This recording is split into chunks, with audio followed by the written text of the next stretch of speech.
Bonsoir. Vous venez de recevoir avec le président du Rassemblement une importante délégation de la communauté internationale. Est-ce que vous pouvez nous en dire un peu plus?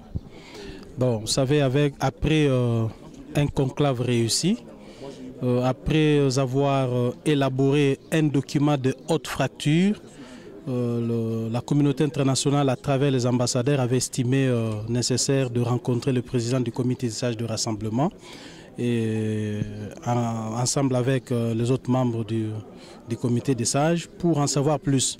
Donc il y a plusieurs questions techniques qui ont été évoquées dans notre rapport final qui exigeait qu'ils puissent avoir plus d'éclaircissement. Chose qui a été faite parce qu'ils ont posé des questions de fond.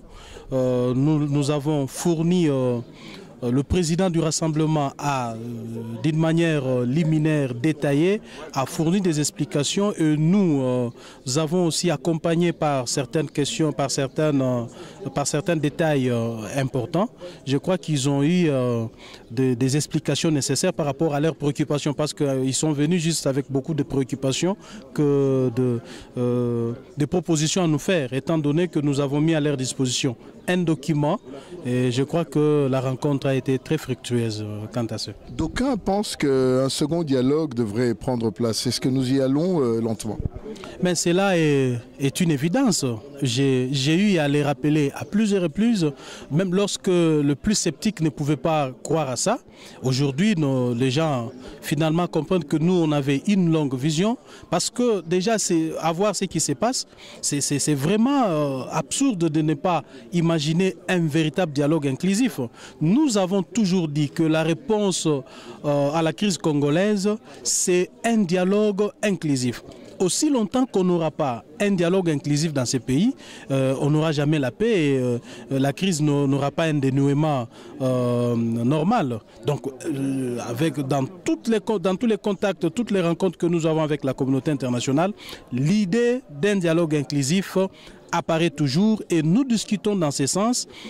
C'est un point très positif dans toutes les rencontres. Surtout, il faut mentionner qu'après les 19 et les 20 septembre, la donne a complètement changé et que la communauté internationale est tout à fait d'accord avec nous que ce qui s'est passé à la cité de l'OIA, c'était un monologue, ça ne peut même pas donner des solutions à notre crise et qu'il était envisagé aujourd'hui que nous allions à un dialogue inclusif, un dialogue qui va respecter la Constitution, qui va respecter le prescrit de la résolution 2277 et aussi qui va déboucher sur des résolutions que l'ensemble de notre peuple va épouser. Monsieur Bruno Tshibala, votre adjoint a été arrêté hier à l'aéroport quelle lecture faites-vous de cela alors que tout le monde penserait que le pouvoir devrait aller dans l'accalmie au niveau de leur prise de décision? Est-ce que vous avez premièrement des nouvelles de là où il est et quels commentaires faites-vous? D'abord, je commence par vous dire que c'est une bêtise humaine. Une bêtise humaine dans la mesure où le pouvoir de M. Kabila ne comprend pas exactement ce qu'il cherche.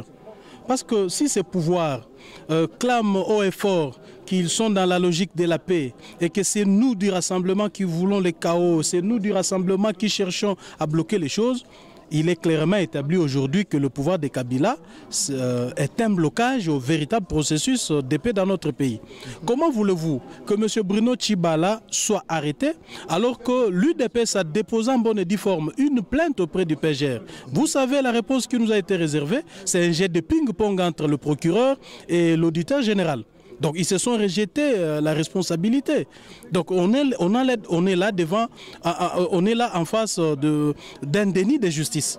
Donc la justice congolaise ne veut pas juger au fait ceux qui ont tué les 19 et les 20. Mais pourquoi arrêter Bruno Tshibala? Qu'est-ce que Bruno Tshibala a fait dans tout ce qu'on a connu les 19 et les 20? Donc on comprend là que le régime de M. Kabila veut distraire l'opinion ou carrément veut procéder à ces petits jets-là pour intimider le peuple. Moi ici, je veux m'adresser tout droit au procureur général. Bruno Tshibala est arrêté sur base de sa réquisition, parce que c'est ce qu'on nous a fait entendre. À l'aéroport, on lui a dit qu'il y avait une réquisition d'informations du procureur et de cela, et il devait être arrêté. Donc, il est établi aujourd'hui qu'il est arrêté sur ordre du procureur. Donc c'est à lui, nous nous adressons à lui. En tant que secrétaire général de l'UDPS, je lui demande d'instruire à ses services de libérer immédiatement M. Bruno Tshibala, parce que nous risquons, et c'est là même mon point de vue, de considérer cela comme un acte de provocation. Un acte de provocation non seulement à l'UDPS, mais à l'ensemble du rassemblement et à l'ensemble de notre peuple. Parce qu'il suffit aujourd'hui qu'une goutte puisse déborder les vases. Et le pays aujourd'hui vit une situation de tension. Et tout acte que chaque officiel dans ces pays ou chaque acteur politique devait poser devait être réfléchi. Ce sont des actes irréfléchis, ce sont des actes de provocation qui peuvent nous amener à une déflagration de la situation politique dans notre pays. Donc je demande au procureur général d'instruire à ses services pour que M. Tshibala soit libéré. Et c'est là, je suis clair, je donne 48 heures. Dépasser ces 48 heures, l'UDPS va prendre ses responsabilités et nous savons comment nous nous exprimons. Nous n'avons une seule voix, c'est la voix pacifique, c'est la voix de manifester pacifiquement pour nous faire entendre. Parce qu'il semble que M. Kabila et ses poulains n'écoutent rien. Ils ont des oreilles pour ne pas écouter, et ils ont des yeux pour ne pas voir que la situation que nous sommes en train de vivre est très critique. Cela demande que chaque personne, chaque acteur politique ou officiel doit être prudent et intelligent. Voilà, je vous remercie. Merci beaucoup.